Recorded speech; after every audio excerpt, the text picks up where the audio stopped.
You think you're in control. You think you chose to watch this video. But let's be real. You can't even control your own thoughts. For all you know, you're just a brain floating in a jar, hallucinating this entire reality.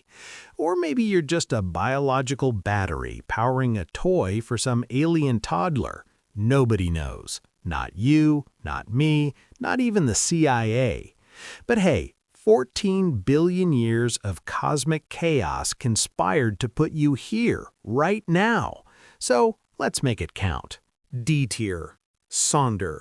That feeling when you realize everyone around you, every stranger on the bus, every person walking past has a life as complex as yours. Hopes, dreams, embarrassing memories, crippling student debt.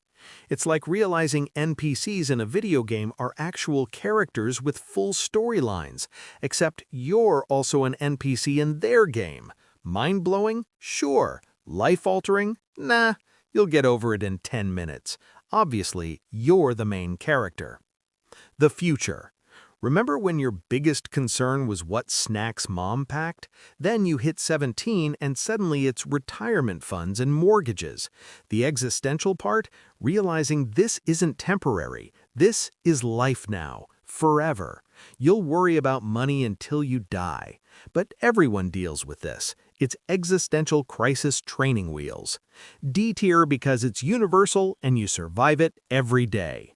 C tier. Simulation theory. We might be in a computer simulation, the Matrix minus the cool coat. Nick Bostrom made this worse with actual logic. If humanity survives, we'll create perfect simulations. Those simulated people create simulations, and so on. One real base reality, trillions of simulated realities. What's more likely? That you're in the one real reality or one of trillions of simulations? The math? It's not looking good, buddy. And if you are simulated, nothing matters. You're a bunch of code on some post-human computer. But you still have bills. The simulation has bills, apparently. Acknowledgement of death. Most people know they'll die, theoretically, like knowing the speed of light. But have you actually tried to grasp it, not just accepted it, really thought about the fact that one day you won't exist? Try it now. 2 minutes. Think about nothing but your mortality. Everything you've got going for you right now, it will end. You will die eventually, and that's more certain than Batman's parents' death. Terrifying, right? Plot twist, some philosophers, hell, even Gwen Stacy said it better. What makes life valuable is that it doesn't last forever. What makes it precious is that it ends, like having $100 versus infinite money. So death causes crisis, but might also solve it. Or philosophers are coping. Hard to say. B tier. Nihilism. Nothing matters. No objective values, no inherent meaning, no cosmic purpose. You spent your life figuring out what's important, and the answer is literally nothing. Like studying for a test your whole life, then the test gets canceled, the school burns down, and also education was a scam. There's moral nihilism, where there is no objective right-wrong, existential nihilism with no inherent meaning, and I watched True Detective once nihilism, where you sound like Rust Cole. Some find it liberating. If nothing matters, you can't fail, but most find it crushing.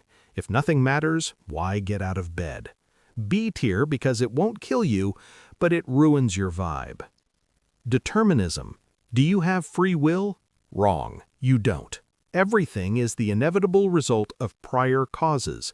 Big Bang set atoms in motion following physics, and everything since, including watching this video, was predetermined.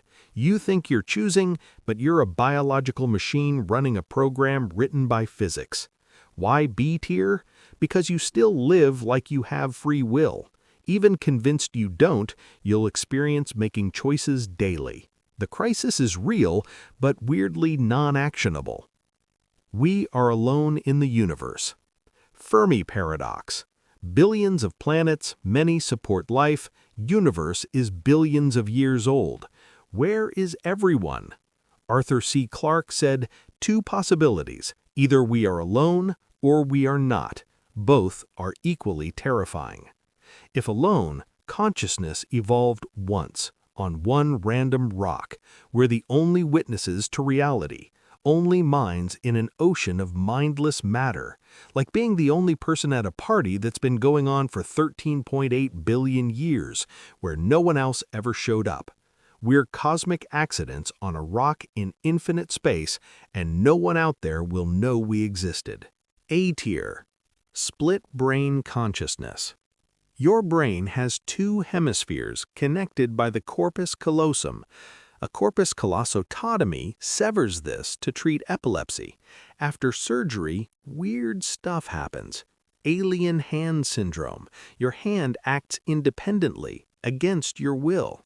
One hand buttons a shirt, the other unbuttons it. One hand tries to strangle you, while the other fights it off. Some neuroscientists think this proves two consciousnesses in your brain.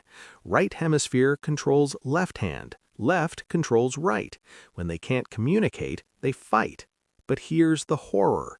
If there are two consciousnesses and one controls that alien hand, where is it? Why can't it speak?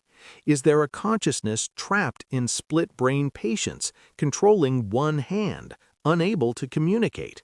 Worse, even without surgery, your hemispheres are kind of separate.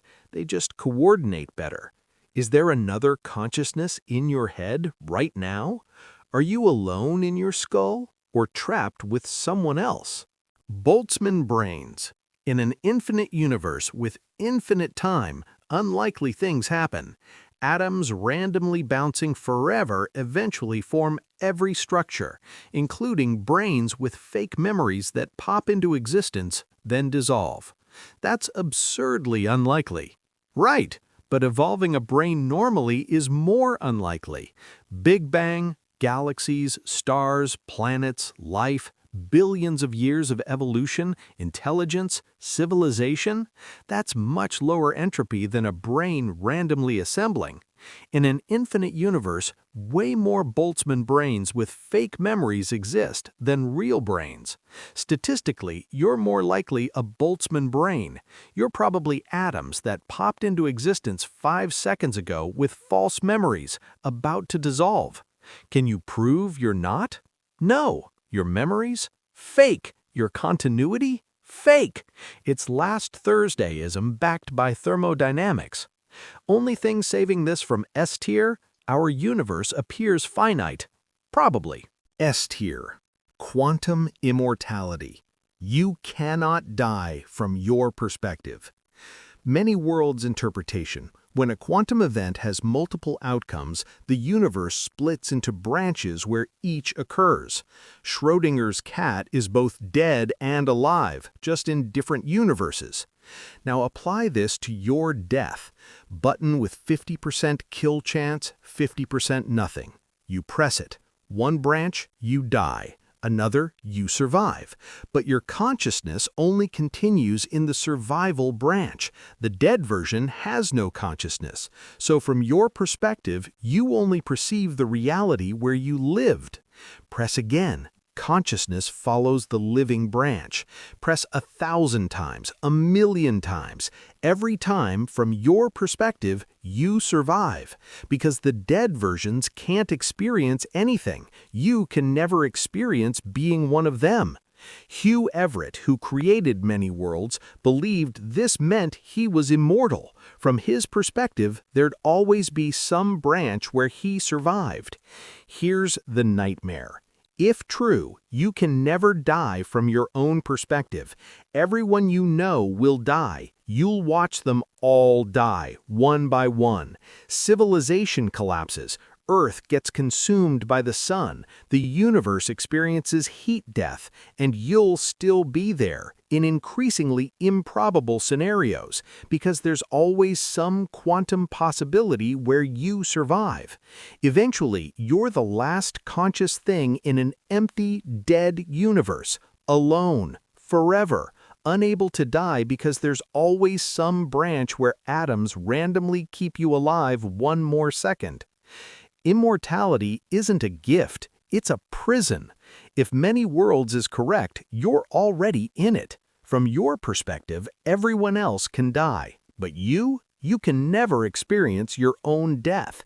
You're trapped in consciousness forever, following that infinitesimally small probability where you just won't die. You can't verify this until too late. Maybe you're already millions of years old, every memory from a reality that branched away eons ago. Maybe you've been sole survivor in a dead universe longer than you remember, and this moment is just another quantum fluctuation creating the illusion of normalcy.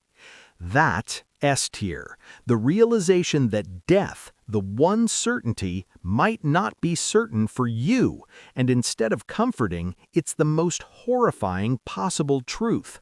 Conclusion. So there you have it, the hierarchy of existential dread. If we look at this tier list, we learn something tragic about our brains. Evolution designed us to find berries and run away from lions. It did not design us to understand the nature of infinity. That's why you feel sick right now.